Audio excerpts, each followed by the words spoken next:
Bismillahirrahmanirrahim. Innal hamdalillah nahmaduhu wa nasta'inuhu wa nastaghfiruh wa na'udzu billahi min syururi anfusina wa min sayyiati a'malina. May yahdihillahu fala mudhillalah wa may yudhlilhu fala hadiyalah. Asyhadu an la ilaha illallah wa asyhadu anna Muhammadan abduhu wa rasuluh. Amma ba'd. Assalamualaikum warahmatullahi wabarakatuh. Selamat malam Bapak Syamsuddin Siraj selaku dosen mata kuliah Akhlak Tasawuf, dan selamat malam kepada teman-teman semua. Pada kesempatan ini perkenalkan, nama saya Kristi Aulia Rahman dengan NIM 23010-2023 akan mempresentasikan hasil tugas saya yang berjudul Cinta kepada Allah dalam Tasawuf. Baiklah, pembahasan pertama saya akan menjelaskan pengertian mahabbah. Pengertian mahabbah. Kata mahabbah berasal dari kata ahabba yuhibbu mahabbatan, yang secara harfiah berarti mencintai secara mendalam atau kecintaan yang mendalam. Secara etimologi, mahabbah adalah bentuk masdar dari kata hub yang artinya membiasakan dan tetap atau menyukai karena punya perasa cinta. Mahabbah merupakan perasaan cinta yang mendalam secara ruhaniyah kepada Allah Subhanahu wa taala. Konsep mahabbah memiliki dasar dalam Al-Qur'an, yaitu surat Al-Maidah ayat 54. Ya ayyuhalladzina amanu man yartadda minkum an dinihi fasawfa ya'ti Allahu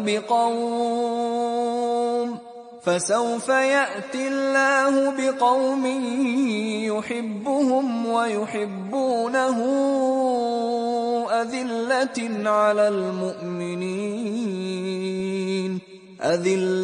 على المؤمنين أعزة على الكافرين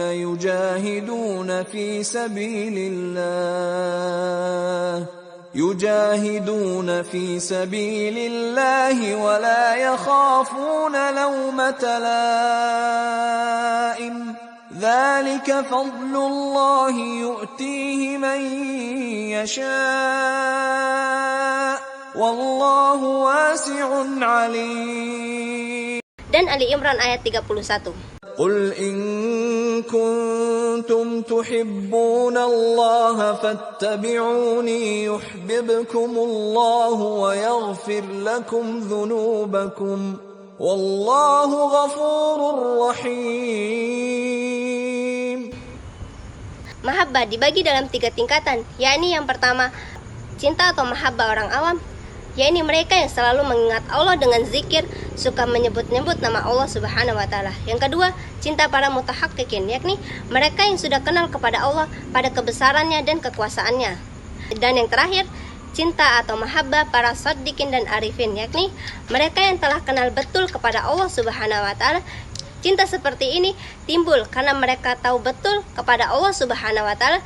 Yang dilihat dan dirasa bukan lagi cinta, tetapi dirinya yang dicintai.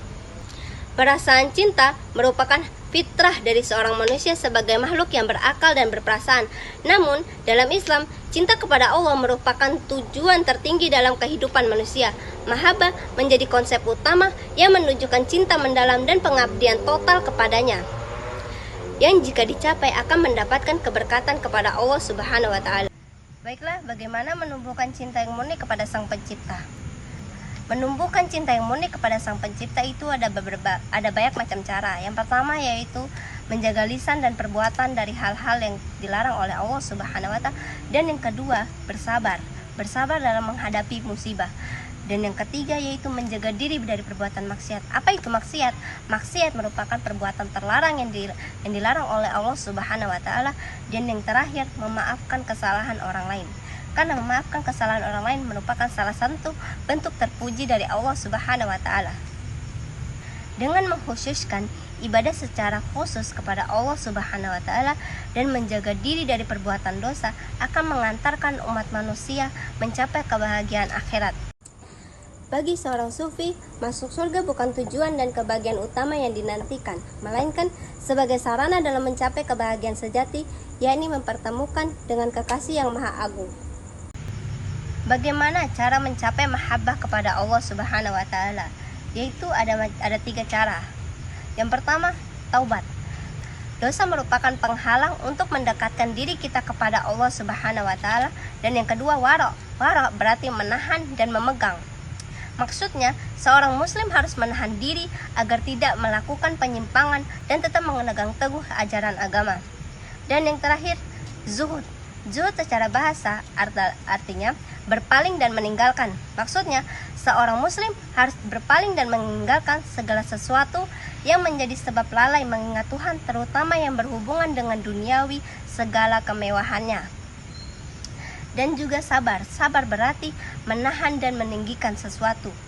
Umat Islam dianjurkan untuk menahan diri dari segala yang tidak sesuai dengan ajaran agama. Mahabbatullah merupakan tujuan yang mulia dan utama dalam menghadapi kehidupan ini. Akan tetapi, realisasinya bukanlah perkara mudah meskipun bukan mustahil. Barang siapa yang memiliki hati yang khusyuk, jiwa yang tenang, ruh yang senantiasa berjuang dan berusaha tanpa pernah mengenal lelah hingga mencapai tujuan yang diinginkan, karena pada dasarnya orang-orang yang menguasai piranti-piranti ini pastilah dengan izin Allah mendapatkan tujuan yang dikehendakinya, berhak mendapatkan keamanan dan kenyamanan. Sehingga ia senantiasa meningkatkan ketaatan dan melakukan berbagai kebaktian serta senantiasa bermunajat kepada Allah Subhanahu wa taala dengan nama-namanya agung. Pada masa membingungkan ini, banyak terjadi hal-hal yang menyebabkan kebingungan banyak orang hingga jiwa-jiwa menjadi kosong. Banyak orang mengalami kekacauan keyakinan dan aliran-aliran pemikiran dan spiritual yang menimbulkan kegaduhan. Kondisi yang demikian itu menimbulkan kesia-siaan, ketidakpedulian, dan menyebarkan penyakit dan bencana wabah. Apabila kondisi yang mengerikan itu telah melanda, maka tiada lagi tempat yang aman untuk berlindung dan tiada pula benteng yang kokoh, kecuali berlindung pada pengakuan Islam dan berpegang teguh kepada Allah Subhanahu wa taala yang kokoh dengan talinya yang kuat. Karena mahabbatullah merupakan obat mujarab yang mengobati luka-luka untuk menenangkan jiwa yang telah berlunta-lunta dan menyimpang jauh dari Allah Subhanahu wa taala dan tidak beristiqomah. Iman merupakan pengetahuan dan perbuatan, sedangkan tindakan merupakan buah dari pengetahuan. Perbuatan dibagi menjadi dua kategori, yaitu perbuatan atau aktivitas hati yang dihiasi dengan rasa cinta dan benci. Rasa cinta dan benci menimbulkan reaksi pada organ-organ tubuh lainnya, baik melakukan suatu perbuatan atau meninggalkannya. Apabila keempat perkara ini, cinta, benci, meninggalkan, dan tindakan, dilakukan hanya karena Allah Subhanahu wa taala dan demi Allah semata, maka orang yang memiliki sifat tersebut demikianlah telah mencapai kesempurnaan iman. Poros dan sumber utama agama tercermin dalam mahabbatullah dan mendekatkan diri kepadanya, ridho terhadapnya, dan ridho untuk bertemu dengannya. Beribadah kepada Allah Subhanahu wa taala merupakan perbuatan paling mulia dan terhormat. Menghendaki keridhoan yang merupakan tujuan yang paling agung.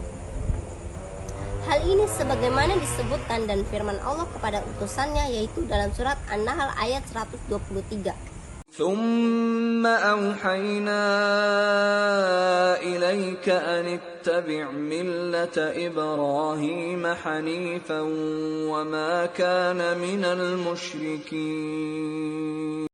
Manusia sangat membutuhkan agama sebagai pedoman dalam kehidupan ini, keyakinan yang mengakui keberadaan suatu zat yang maha kuasa, yaitu sebuah lokasi di mana seseorang dapat mencari bantuan dan pelindungan ada dalam diri setiap manusia. Kemampuan seseorang dapat memperkuat, memelihara, dan mengangkatkan iman dan ketakwaannya kepada Allah Subhanahu wa taala dalam kehidupan sehari-hari sangatlah penting. Untuk mewujudkan semua itu, ada beberapa jalur yang perlu ditempuh, salah satunya melalui dunia sufi. Alam mistik adalah istilah lain yang digunakan untuk menggambarkan alam mistik sufi. Mistisisme seringkali didefinisikan dengan istilah mengacu pada segala sesuatu yang penuh teka-teki yang tidak dapat diperoleh secara alami. Yang tidak dapat diperoleh secara alami, rasional, atau melalui akal saja. Sebaliknya, hal ini merupakan replika atau latihan spiritual yang tidak bergantung pada akal dan indera. Ada penjelasan yang lebih rasional atau bahkan filosofis mengenai mistisisme ini. Pengalaman spiritual dan spiritualitas Allah Subhanahu wa taala hanya mencapai puncak hikmah dan mengembangkannya. Mistisisme ini juga dapat dilihat dalam arti luas sebagai kecintaan terhadap absolut. Mahabbah adalah tujuan terakhir dalam perjalanan mistik. Tingkat pencapaian tertinggi terhadap Allah Subhanahu wa Ta'ala adalah mahabbah. Masalah mahabbah ini ada kaitannya dengan hal batin atau esoteris. Cinta atau mahabbah adalah anugerah Tuhan yang terwujud sesuai dengan kehendaknya dan tidak dapat diperoleh. Makna cinta dinyatakan oleh Rabi'ah al-Adawiyah termanifestasi sebagai cinta ilahi yang paling besar, mengungkapkan keindahan dalam bentuk yang paling sublime. Cinta ini diibaratkan sebagai api dalam sekam yang terus berkobar tanpa henti, mengatasi segala rintangan dan membakar dengan sepenuh semangat selama seluruh hidupnya. Tinjauan linguistik kata mahabbah. Mengkaji sebuah kata haruslah memahami makna. Makna mahabbah secara etimologis adalah mahabbah merupakan salah satu bentuk masdar yang mempunyai 3 makna, yakni melanisasi dan fiksasi, menabur sesuatu dengan biji dan sifat terbatas. Makna pertama yang melekat pada cinta yang dapat kita pahami adalah ketika kita mengalami sesuatu, maka akan muncul perasaan akrab yang merupakan awal dari perasaan cinta. Definisi al-mahabbah secara terminologi dari beberapa golongan antara lain yaitu ada 3. Pertama, kegembiraan yang Tuhan berikan kepada manusia, dan yang kedua, keinginan manusia yang untuk bersatu dengan Tuhan, dan yang terakhir, perasaan pengabdian dan persahabatan antara satu orang dengan orang lain. Pemahaman tersebut tampak bersifat umum, sebagaimana persepsi masyarakat bahwa terdapat mahabbah atau kasih sayang Allah terhadap manusia dan sebaliknya. Juga adanya mahabbah manusia terhadap Allah dan sesamanya. Al-Roji sebagaimana dijelaskan mengatakan bahwa dalam perspektif jamak dari mutakallimin, al-mahabbah dianggap sebagai bagian dari wasiat. Dalam konteks ini, kehendak diarahkan hanya pada hal-hal yang dapat dituju, sehingga al-mahabbah tidak dapat dihubungkan secara langsung dengan sifat-sifat Tuhan atau karakteristiknya, melainkan lebih terkait dengan ketaatan kepadanya. Ajaran tasawuf semakin dibutuhkan pada masa globalisasi saat ini sebagai upaya meminimalisir keburukan juga kesenjangan sikap manusia kepada diri sendiri. Pengalaman tasawuf yang dicontohkan para sufi pada umumnya memberikan sisi-sisi nilai religius yang membuahkan suatu perilaku akhlak mulia. Akhlak mulia memberikan harapan untuk terbentuknya peradaban yang maju dan tidak mengabaikan nilai-nilai ketuhanan yang selalu pada kehidupan manusia. Tujuan penelitian ini adalah terbentuknya sebuah konsep keilmuan mengenai akhlak tasawuf yang berkesinambungan pada proses pendidikan Islam. Metode dalam penelitian ini menggunakan metode studi perpustakaan, analisis isi bacaan, dan deskriptif analisis dari berbagai sumber terkait. Hasil penelitian merupakan sebuah konsep bahwasanya akhlak tasawuf membuahkan sikap insan yang perlu diinternalisasikan dalam proses pendidikan Islam sebagai upaya menumbuhkan perilaku. Menurut Ibnu Khaldun, ada 2 perspektif yang harus dibedakan ketika berbicara mengenai tasawuf. Pertama, tasawuf sebagai pengalaman atau jalan hidup kebenaran dan hidayah. Dan yang kedua, tasawuf merupakan ilmu. Tasawuf sebagai ilmu harus merumuskan teori, epistemologi, dan paradigma yang melatari setiap praktik kebersamaan dan ritual-ritual dalam jalan hidup sufi. Sementara esensi tasawuf sebagai jalan hidup kebenaran dan hidayahnya yang menjadi totalitas pengalaman intimasi dengan Tuhan sama sekali tidak mensyaratkan apapun yang menyangkut teori. Sebagaimana ditegaskan oleh Al-Junaid, kami tidak mengambil tasawuf dalam wacana ini dan itu, tapi praktik melaporkan diri dan meninggalkan kemegahan dunia dan memotong hubungan dengan kebiasaan-kebiasaan dan hal-hal yang menggiurkan. Singkatnya, tasawuf adalah bahwa engkau bersama Allah tanpa embel-embel. Dalam kaitannya dengan tasawuf sebagai ilmu, pendekatan filsafat seringkali digunakan dalam menyelesaikan tugas-tugas keilmuan ini. Namun, tidak lantas menjadikannya tasawuf falsafi, sebab baik secara teknis maupun struktur keilmuan, jurang pemisahan antara filsafat dan pengalaman tasawuf sangat jauh. Karakteristik filsafat adalah kontemplasi eksklusif, sedangkan tasawuf adalah penghayatan dan pengalaman langsung. Dalam filsafat dikenal dengan antusisi. Namun dalam konteks ini individu memiliki kesadaran diri, sedangkan dalam tasawuf subjek meniadakan diri. Makrifat dalam perspektif sufisme bukanlah sekedar taraf pengetahuan yang melengkapi pengalaman indrawi dan pengalaman rasional. Makrifat adalah suatu sistem atau teori yang keseluruhannya ditentukan oleh transformasi diri secara total. Idealnya, pemikiran manusia itu sejalan dengan petunjuk Tuhan sebagaimana dalam Al-Quran. Namun kenyataannya, banyak hasil pemikiran manusia tidak sejalan dengan petunjuk Tuhan, dan ini adalah tugas kenabian. Dalam sistem makrifat, menurut Al-Junaid, akal dan pikiran harus dibebaskan dan dibersihkan dari hasrat-hasrat dan nafsu yang mengajak kepada kejahatan, agar dapat menangkap sentuhan ilahi atau getaran batin yang ditimbulkan oleh alut al-ilahi. Ibaratnya seperti ini, getaran yang ditimbulkan oleh jatuh-jatuhnya butiran hujan ke bumi lantas menumbuhkan tanaman-tanaman yang subur. Lebih jauh Al-Junaid menjelaskan bahwa makrifat dibagi dalam dua jalur, yaitu jalur ta'aruf dan jalur ta'arif. Jalur ta'aruf merupakan Tuhan memperkenalkan dirinya langsung kepada hamba, sementara jalur ta'arif Allah memperlihatkan tanda-tanda keanggunan dan kehebatannya pada alam sekitar dan di dalam jiwa-jiwa mereka. Kemudian Allah menumbuhkan Lut yang membuat mereka menyadari bahwa segala sesuatu pasti ada yang menciptakannya.